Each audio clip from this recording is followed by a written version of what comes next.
Good morning बच्चों। आज element पढ़ेंगे जिसके पोइट का नाम पी.बी. शैली यानी पर्सी बिश शैली है। Shelley was a prominent English romantic poet.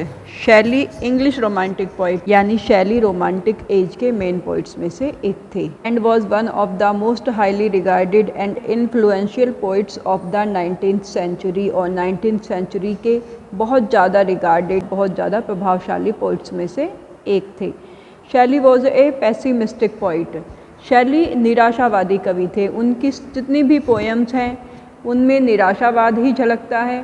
वो हमेशा निराश रहते थे अपने जीवन को लेकर, समाज को लेकर। उन्हें हर जगह बुराइयां ही बुराइयां, दुख ही दुख दिखाई देते थे। He is regarded as a great lyrical poet in English language. Shelley को सबसे महान लिरिकल पोइट माना जाता है इंग्लिश लैंग्वेज का। उनकी लिरिक्स पूरे संसार में फेमस हैं। The poem a lament by Shelley is another great short lyric. A lament Shelley की एक छोटी सी लिरिक है जो कि बहुत फेमस है। Which consist of 10 lines only. इस लिरिक में सिर्फ 10 लाइनें हैं। It was written in 1821। ये 1821 में लिखी गई थी एंड शैली वॉज ओनली 28 ईयर्स ओल्ड। उस समय शैली सिर्फ 28 साल का था और शैली की 30 साल की एज में डेथ हो गई थी। But he felt that he would not live long. लेकिन 28 साल की एज में ही उसे ऐसे लगने लगा था कि वो अब ज़्यादा दिन नहीं जी पाएगा। The poem gives expression to a feeling of deep melancholy. Poem में पोइट अपनी मेलैंकली को यानी अपनी उदासी को दिखाता है। बच्चों, जब हम शैली के बारे में पढ़ते हैं तो ऐसा नहीं है कि उसके जीवन में बहुत सारे दुख थे, तकलीफ़ थी। उसके खुद के भी कुछ काम ऐसे थे जिनकी वजह से उसने अपनी परेशानियों को बढ़ा लिया था। जब वो 19 साल का था तब वो हैरियट नाम की एक 16 साल की लड़की को लेकर भाग गया था। उससे शादी कर ली थी और उस शादी में भी वो खुश नहीं रहा था। फिर उसे मैरी नाम की एक लड़की से प्यार हो गया था। हैरियट ने सुसाइड कर लिया। हैरियट के मरने के बाद उसने मैरी से शादी कर ली और उसके बाद भी वो खुश नहीं था। इस तरह से उसका जीवन परेशानियों से तो भरा हुआ, लेकिन उसके जिम्मेदार वो खुद भी था।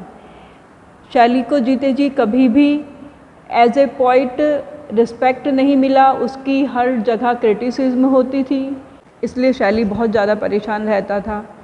लेकिन शैली के मरने के बाद लोगों ने उसकी पोइट्री को देखा, उन्हें समझा और वो इंग्लैंड का एक महान पोइट माना जाने लगा।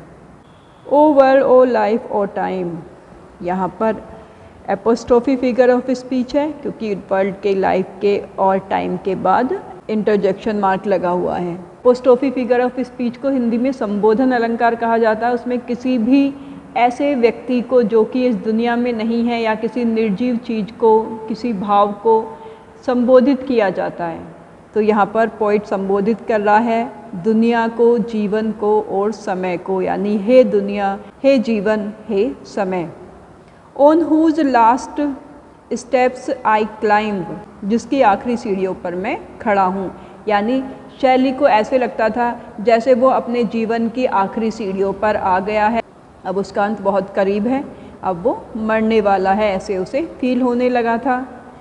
Trembling at that where I had stood before. Shelley कहता है कि मैं अब जहाँ पर खड़ा हुआ हूँ, यानी जीवन की जो आखिरी सीढ़ियों पर मैं खड़ा हुआ हूँ, वहाँ पर मैं काँप रहा हूँ, ट्रम्बल कर रहा हूँ। इसका मतलब मजबूती के साथ खड़ा नहीं हो सकता, बल्कि वो अब काँपने लगा है। जैसे बहुत ज़्यादा जो बूढ़े व्यक्ति होते हैं वो ठीक से खड़े नहीं हो पाते, काँपते हैं खड़े होते हुए, उसी तरह से शैली को लग रहा है कि उसके पैर कँपा रहे हैं।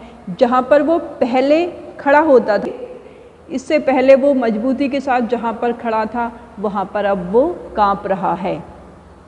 When will return the glory of your prime, no more or never more। शैली पूछता है कि तुम्हारे प्राइम की, प्राइम का मतलब होता है यंग एज। हालांकि शैली अभी 28 साल का ही था, ये उसकी यंग एज ही थी, लेकिन उस 28 साल की एज में भी वो अपने आप को बहुत ही वीक, बहुत ही डिजेक्टेड फील करने लगा था।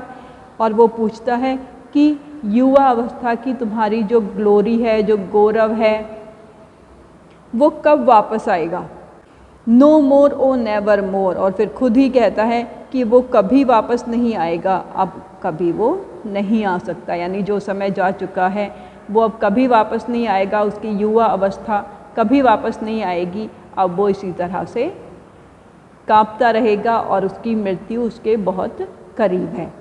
Out of the day and night a joy has taken flight. शैली कहते हैं कि मेरे दिन और रात दोनों से ही जॉय जा चुका है, आनंद जा चुका है, यानी अब ना उसे दिन में आराम है और ना ही रात को उसे चैन है। आनंद उसकी लाइफ से कंप्लीटली जा चुका है। Fresh spring and summer and winter hoar, ऋतुएं बदलती रहती हैं। स्प्रिंग जो कि फ्रेशनेस के लिए जानी जाती है, जिसमें एकदम नए नए फूल आते हैं, लोगों के दिल में फ्रेशनेस भर देती है, वो स्प्रिंग भी अब शैली को खुश नहीं कर पा रही है।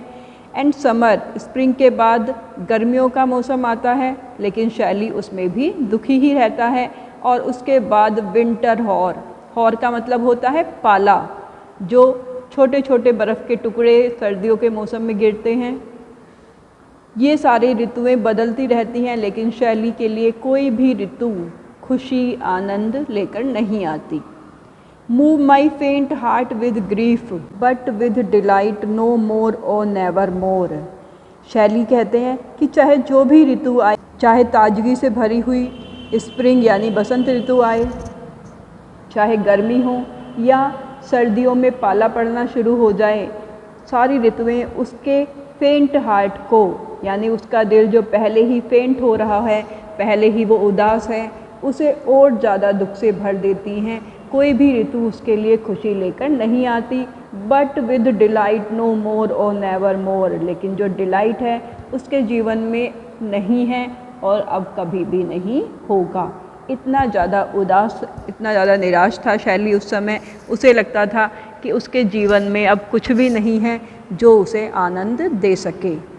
बच्चों, ये पोयम यहीं पर समाप्त होती है।